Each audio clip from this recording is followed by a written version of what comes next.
Hello everyone. So today we are going to learn about single factor authentication. आज हम SFA के बारे में बात करेंगे कि सिंगल फैक्टर ऑथेंटिकेशन क्या होता है। बहुत इजी है, आपको आराम से इजीली समझ में आएगा क्योंकि authentication day by day life में आप करते ही करते हैं। ऑथेंटिकेशन कोई बहुत टिपिकल कॉम्प्लेक्स टॉपिक नहीं है, काफ़ी इजी है। जब आप करते करते हैं इसे तो आपको बेटर एग्जांपल से भी समझ में आएगा। तो चलिए स्टार्ट करते हैं। Single factor authentication which is SFA. SFA इसका शॉर्ट फॉर्म है, इसको एसएफए से भी हम कह सकते हैं। वन फैक्टर ऑथेंटिकेशन या single factor authentication both are same is a method of logging user into resources by having them present only one way of verifying their identity। क्या कह रहा है ये कह रहा है सिंगल फैक्टर ऑथेंटिकेशन एक मेथड है लॉगिंग करना यूजर्स का रिसोर्सेज के अंदर कि वो आ पाए, रिसोर्सेज को यूटिलाइज कर पाए, रिसोर्सेज का एक्सेस ले pi by having them present only way of verifying the identity. Without verifying the identity ये रिसोर्सेज को एक्सेस नहीं कर सकते, देख नहीं सकते, कुछ भी उसके अंदर प्रोसेस नहीं कर सकते। तो क्या है ये ऑथेंटिकेशन है, इसी के द्वारा वेरीफाई करना आइडेंटिटी को ही द्वारा हम रिसोर्सेज को एक्सेस कर सकते हैं। जैसे कि अगर कोई एक स्टूडेंट है किसी स्कूल का, तो जब तक वो अपना आइडेंटिटी कार्ड नहीं दिखाता कि मैं इसी स्कूल का हूँ तब तक उसे एंट्री नहीं मिलेगी।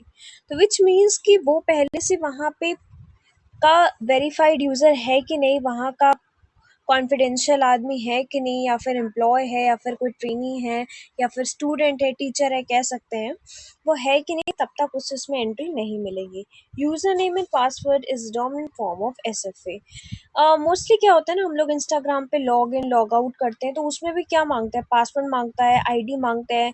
तो क्या मांगते हैं, क्यों मांगता है? हमारा अकाउंट पहले से ही होता है लेकिन हम लॉग इन लॉग आउट क्या करते हैं, उस ऑर्गेनाइजेशन या फिर उस क्या कहते हैं एप्लीकेशन के अंदर आने का ट्राई करते हैं, अपनी आइडेंटिटी को प्रूव करके कि या मैं इससे जुड़ी हूँ या मैं इससे जुड़ा हूँ और अब मैं इसको एक्सेस करना चाह रहा हूँ।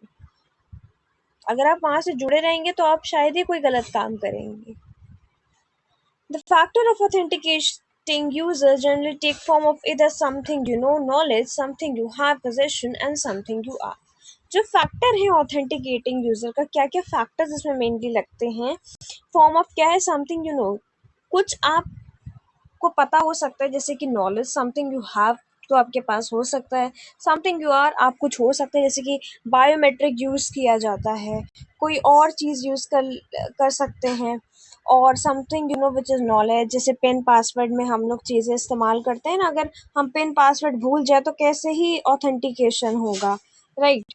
Continuous authentication is an emerging means using one factor. However, even it compiles contextual information derived from knowledge and possession in addition to device information such as geolocation। क्या कह रहा है, कॉन्टिन्यूस ऑथेंटिकेशन तो चलता ही रहता है। कोई ऐसी एप्लीकेशन शायद ही होगी जिसके अंदर ऑथेंटिकेशन ना होता हो, लॉग इन साइन अप ना होता हो, ठीक है। ये एक इमर्जिंग है, ये चल रहा है। क्या one factor however it compiles, ये क्या ये समेटता है, कंपाइल करता है कंटेक्चुअल इन्फॉर्मेशन जो अलग अलग सोर्सेस से आई होती है, जैसे नॉलेज हो गया, पोजेशन हो गया, in addition to device information. अगर डिवाइस इन्फॉर्मेशन की बात करी जाए तो जैसे कि जियो लोकेशन।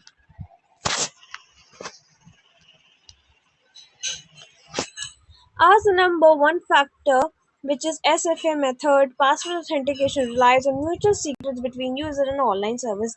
ये काफ़ी इंपॉर्टेंट लाइन है और इसका मतलब भी बहुत अच्छा है, इसको ध्यान से समझिएगा। जो SFA है, सिंगल फैक्टर ऑथेंटिकेशन है या फिर पासवर्ड ऑथेंटिकेशन, ये जो है ये म्यूचुअल सीक्रेट है। कोई ऐसी चीज़ जो दो लोग शेयर कर रहे हो, तो दो लोगों के बीच में हो रही हो, विच इज़ म्यूचुअल सीक्रेट्स। यहाँ पे इन्होंने क्यों कहा है, क्यों?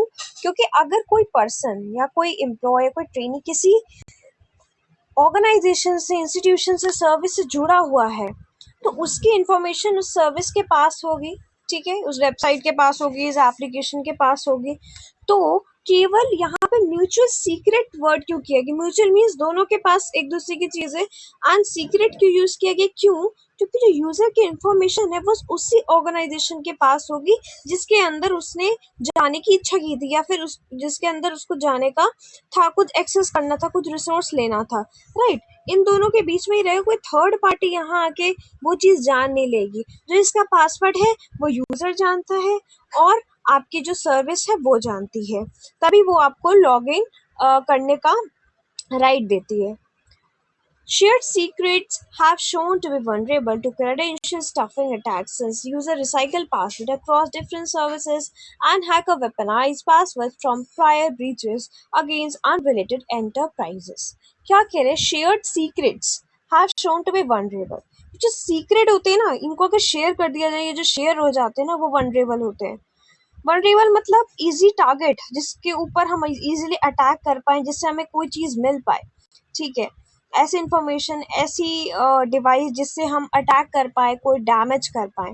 तो क्रेडेंशियल स्टफिंग अटैक्स मतलब क्रेडेंशियल्स आपके user name passwords and all हो गया, तो इसका इस्तेमाल करके कोई अटैक करना, जैसे कि since user can recycle the password across different services, और हैकर उस रिसाइकल चीजों को ना as a weapon, as a हथियार यूज करता है पासवर्ड फ्रॉम प्रायर ब्रीचेस, पहले जो हुए ब्रीचेस होते, ब्रीचेस से पहले, राइट, against unrelated enterprises.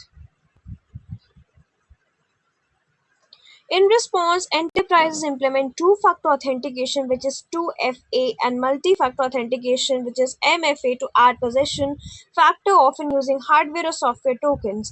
क्या कह रहा है? इसके रिस्पॉन्स में एंटरप्राइजेस इंप्लीमेंट करते हैं टू फैक्टर ऑथेंटिकेशन को।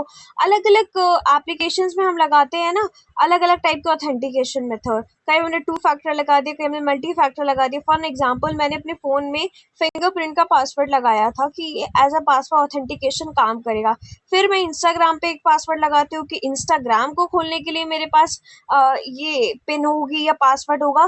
तो पहले मेरे पास वन फैक्टर क्या था, जब मैंने अपने डिवाइस में ऑथेंटिकेशन मेथड ये लगाया था, पासवर्ड लगाया था या फिर पिन लगाया था, फिंगरप्रिंट लगाया था।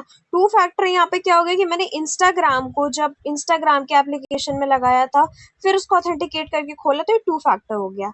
मल्टी फैक्टर भी इसी तरह होता है।